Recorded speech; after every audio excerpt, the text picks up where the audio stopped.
Samantala, alamin naman natin ang reaksyon ng Palasyo ng Malacanang kaugnay sa naiulat na putukan sa Sabah. Si Rocky Ignacio para sa report live via phone patch. Magandang hapon sa iyo, Rocky. Yes, maraming salamat. Niliwanag ngayon ng Malacanang na walang kumpirmadong report na may nasawi o nasaktan sa pagkakaroon sa lugar na kinaroroonan ng grupo ni Rajamuda Agbi-Munding Kiram sa lahat dato sa Sabah, Malaysia.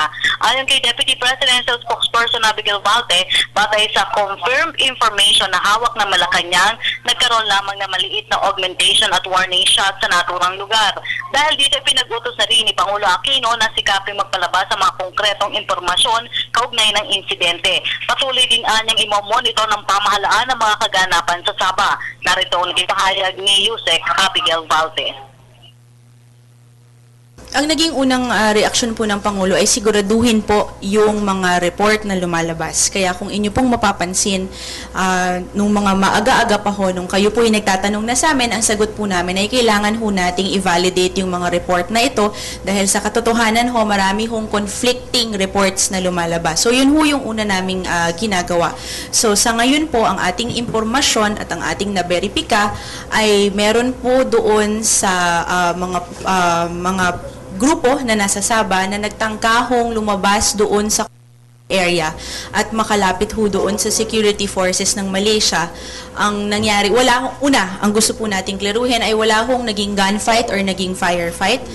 Pangalawa, may nagpaputok ho ng warning shot at na-detain ho yung dalawang taong ito, ngunit ang impormasyon natin ay pinabalik na rin po sila. Walang nasaktan ni namatay kasi Wala po tayong nakukuhang report na ganyan.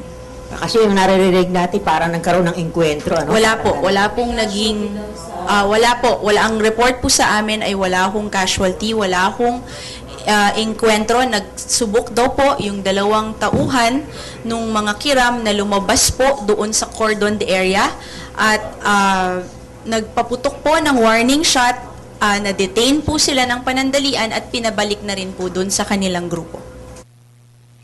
Tiniyak ng Malacanang na patuloy pa rin ang pakikipag-usap naman ng pamahalaan sa Malaysian authorities. Nauna nang hiniling ng pamahalaan ang pagpapabalik sa grupo ni Rajamuda sa Pilipinas upang makipagpulong kay Pangulo Aquino. Giit ni patuloy kasi ang paghahanap pa rin ng Pilipinas ang paraan para maresolba sa mapayapang paraan ng standoff sa Sabah. Wala rin nakikitang dahilan ng pamahalaan para magpadala ng tropa ang Pilipinas sa lugar. Narito muli si Yusek Valte. Kami po, kung inyong napapansin, mula ho nang nagsimula ang insidenteng ito, lahat po ng hakbang para magkaroon po ng mapayapang pagtatapos dito sa insidenteng to ay ginagawa ho ng ating pamahalaan. Patuloy ho yung pakikipag-usap natin sa mga otoridad sa Malaysia, patuloy po ang ating paghingi ng mga pagpapalawig doon sa kanilang mga deadline para naman po mabigyan ng panahon yung grupong nandun at para naman po maisip na kung pwedeng bumalik na at dito na lang ho pag-usapan yung kanilang mga hinaing.